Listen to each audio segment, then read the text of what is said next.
Sampurasun. Dayakolot yang terkenal dengan banjirnya ternyata menyimpan banyak sejarah gitu ya.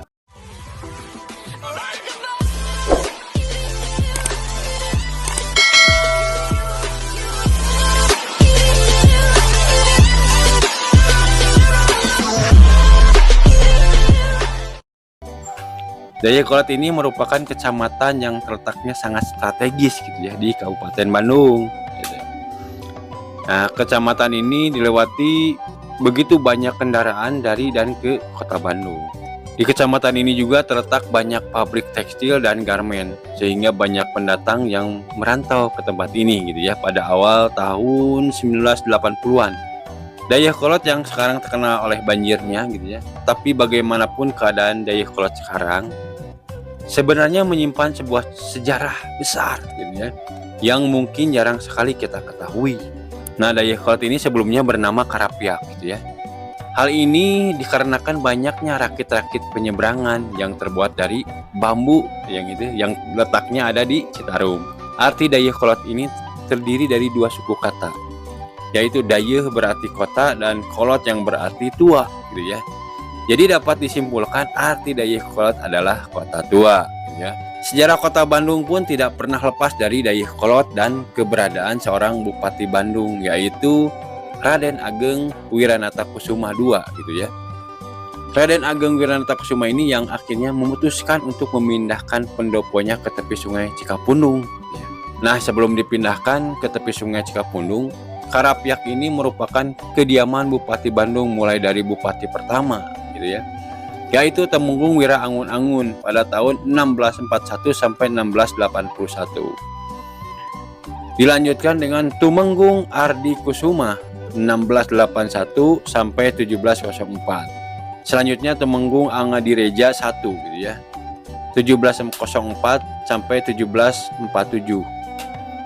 Dilanjutkan oleh Tumenggung Angadireja II 1747 sampai 1763. Dilanjutkan lagi dengan Tumenggung Angadireja III yaitu 1763 sampai 1794, atau yang lebih dikenal dengan nama Raden Ageng Wiranatakusuma I. Dan hingga akhirnya pendopo dipindah pada masa pemerintahan Raden Ageng Wiranatakusuma II pada tanggal 25 September 1810 gitu ya, atas saran dari Gubernur Jenderal Hindia Belanda Herman Willem Daendels yang menjabat saat itu gitu ya.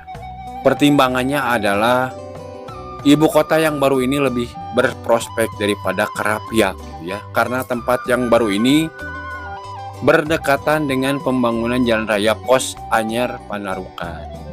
Dayakolot pada masa kolonial gitu ya, berfungsi sebagai penghubung antara daerah perkebunan teh di bagian selatan yaitu Pangalengan.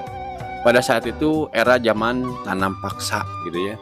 Banyak orang Belanda membuka perkebunan di wilayah Priangan gitu ya, atau di Jawa Barat. Salah satunya yang terkenal memiliki perkebunan yang sangat luas adalah Boska di Malabar gitu ya. Letak Dayakolot yang strategis ini kemudian digunakan oleh pihak kolonial sebagai penghubung.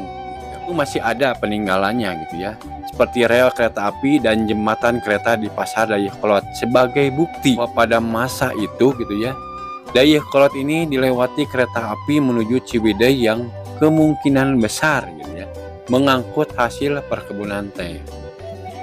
Sayangnya rel ini mati sudah sejak lama dan di sekitarnya sudah dibangun rumah warga. Selain sebagai penghubung, di Dayakolot pernah dibangun PLTU untuk memenuhi kebutuhan listrik gitu ya. Listrik ini digunakan untuk pemancar radio yang terletak di Stasiun Radio Malabar yang merupakan proyek besar kolonial saat itu.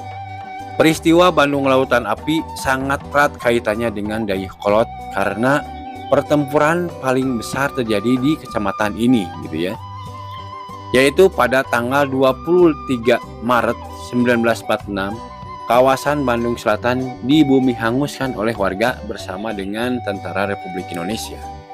Di dalam pertempuran ini Muhammad Toha dan Ramdan berhasil meledakkan gudang amunisi sekutu gitu ya di kawasan Dayakolot, yaitu menggunakan dinamit hingga akhirnya mereka pun ikut meninggal dalam ledakan tersebut. bekas gudang mesiu gitu ya. Yang diledakkan itu sekarang merupakan komplek TNI Yonjipur 3 gitu ya, dan di sana terdapat monumen kecil perjuangan tentara Republik Indonesia gitu ya, ketika peristiwa Bandung Lautan Api tersebut. Hal ini untuk menghargai jasa Muhammad Toha, dan nama beliau kemudian diabadikan menjadi nama jalan penghubung antara kota Bandung dan Bandung bagian selatan. Mulai dari monumen Bandung Lautan Api di Tegalega hingga Dayakolot.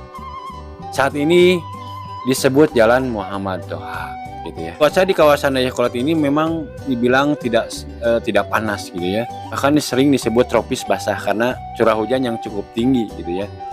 Selain itu, letak geografis kecamatan ini gitu ya 600 mdpl gitu ya, dengan wilayah yang cukup datar sehingga rentan dilanda banjir yang setiap tahun meluap dari Sungai Citarum ini gitu ya. Nah, di Dayakolot juga ada makam Bupati pertama Bandung, yaitu Temenggung Wiraangun-Angun, ada di Dayakolot ini gitu ya. Selain itu, Bupati Bandung yang bergelar Angadireja juga dimakamkan di sini. Letak makam ini ditutup oleh bangunan-bangunan warga gitu ya. Tidak ada salahnya ketika kita memutuskan berziarah ke makam ini, karena di mana kita tinggal harus menghargai sejarah yang ada di tempat itu. Dayakolot yang kecil ternyata memiliki rekam peristiwa yang besar bagi bangsa kita. Mungkin itu saja pembahasan hari ini. Semoga bermanfaat. Sampurasun.